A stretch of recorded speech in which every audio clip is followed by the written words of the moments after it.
नमस्कार दोस्तों, आप लोगों का स्वागत है ब्लैक स्कैरी चैनल पर। मैं फिर से एक नई कहानी सुनाने जा रहा हूँ। ये कहानी बहुत खौफनाक है। यह कहानी है काला धागा और बरगद का पेड़ का। रात का सन्नाटा ऐसा था कि मेरी सांसें भी मुझे धोखा दे रही थी। मेरे कमरे में एकमात्र मोमबत्ती की लौ हवा में कांप रही थी और उसकी रोशनी दीवारों पर डरावनी छायाएं बना रही थी। ऐसी छायाएं जो मेरी ओर बढ़ रही थी। बाहर काला पहाड़ जंगल से भेड़ियों की चीखें गूंज रही थी, लेकिन उससे भी भयानक थी वो फुसफुसाहट।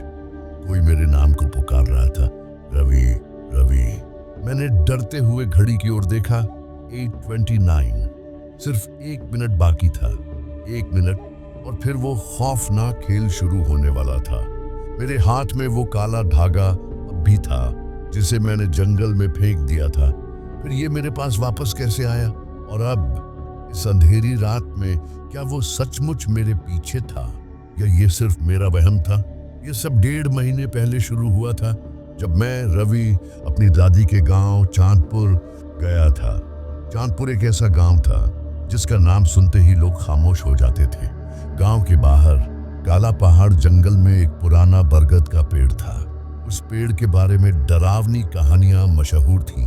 लोग कहते थे कि सूरज ढलने के बाद वहां कोई नहीं जाता है।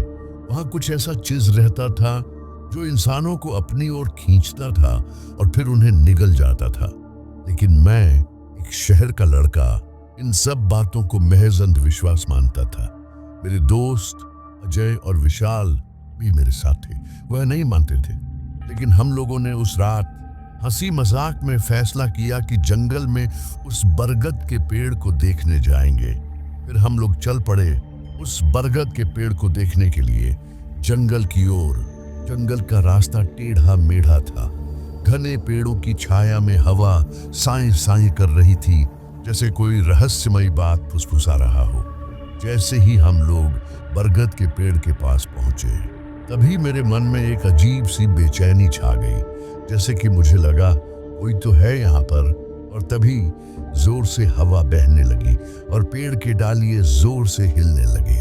तभी एक डाली धड़म से नीचे गिरी और हम लोग बहुत डर गए थे। तभी अजय ने कहा, यहाँ कुछ गड़बड़ है, चलो यहाँ से चलते हैं हम लोग। मुझे इस पेड़ से बहुत डर लग रहा है।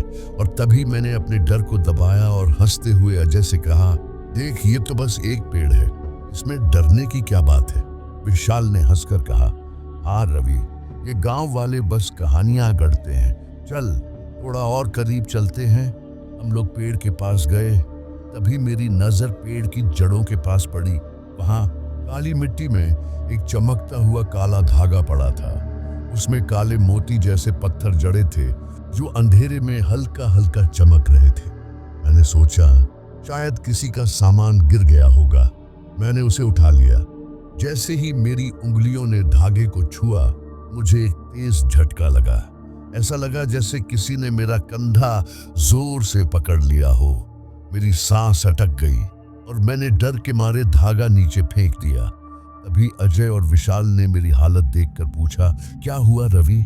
मैंने कहा, कुछ नहीं, धागा थोड़ा अजीब है, चलो वापस चलते हैं। मैंने हड़बड़ाते हुए उन लोगों से कहा, चलो यहाँ से जल्दी। हम तेजी से जंगल से बाहर निकले। तभी रास्ते में मुझे बार बार ऐसे लग रहा था कि कोई हमारे पीछे चल रहा है। पेड़ों की छायाएं ऐसी थीं जैसे वे जीवित हों और मेरी ओर देख रही हों। जब मैं दादी के घर पहुंचा तो मेरी हालत देखकर दादी ने तुरंत पूछा, क्या हुआ रवि, तेरा चेहरा इतना पीला क्यों है? मैंने जैसे तैसे उन्हें सारी बात बताई। जब मैंने धागे का जिक्र किया, दादी की आंखें फट गईं। उन्होंने मेरे हाथ को पकड़ा और देखा, उसमें वही काला धागा था जिसे मैंने जंगल में फेंक दिया था। मैं हैरान रह गया। ये कैसे? मेरी आवाज कांप रही थी। दादी का चेहरा डर से सफेद पड़ गया। उन्होंने धीमी आवाज में कहा, तूने बहुत बड़ी गलती कर दी रवि। ये कोई साधारण धागा नहीं, ये है शैतान का धागा। शैतान का धागा? ये क्या है दादी? मैंने डरते हुए पूछा। दादी ने गहरी सांस ली और बोली, ये धागा एक पुरानी रस्म का हिस्सा है जो काला पहाड़ जंगल में सदियों से चली आ रही है। जो भी इसे उठाता है वो शैतान के खेल में फंस जाता है। ये खेल हर रात 8:30 बजे शुरू होता है और 9 बजे खत्म होता है। इस आधे घंटे में शैतान तेरी आत्मा को अपने पास बुलाता है। अगर तू 9 बजे तक बच गया तो तू जीत जाएगा, लेकिन अगर हार गया तो क्या दादी?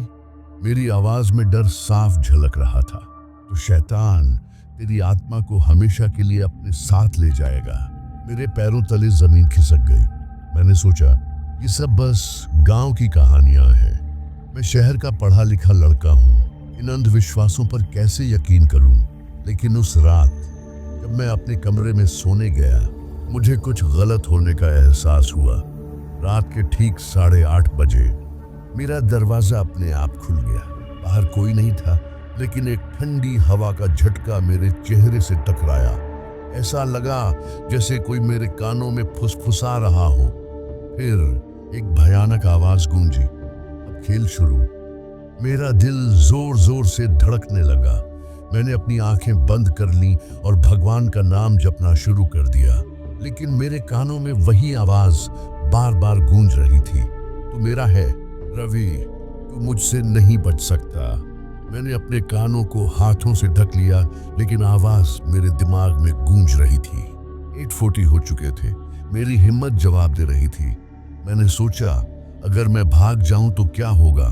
मैंने हिम्मत जुटाई और अपने कमरे से बाहर निकला, लेकिन जैसे ही मैंने घर का दरवाजा खोला, बाहर का नजारा देखकर मेरी रूह कांप गई। पूरा घर अंधेरे में डूबा हुआ था।